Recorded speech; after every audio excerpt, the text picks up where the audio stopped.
guys, this is Erica at Principal Toyota. Now, I know I keep going on and on about Apple CarPlay, and then I realized I have never shown you Apple CarPlay. So I'm going to do a quick tutorial, super easy. Literally, all you do is plug up your phone. And there you have it. It pops up right here on the screen.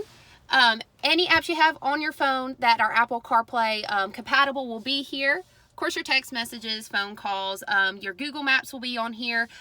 My Spotify app is enabled with it as well, so I can look through at all my music. We have our daily mixes here that Spotify has for us.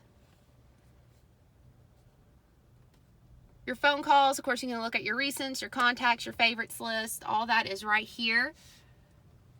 And then you have your map. If you don't want to use Scout GPS, which this car will come with, or sometimes the built-in navigation, you like the navigation app that is already on your phone, you can use it right here. Super easy. There's not much to it because it's that easy. Everybody loves it. I'm so happy that Toyota has Apple CarPlay now. We'd love to show you this feature and many more here at Principal Toyota. We look forward to seeing you.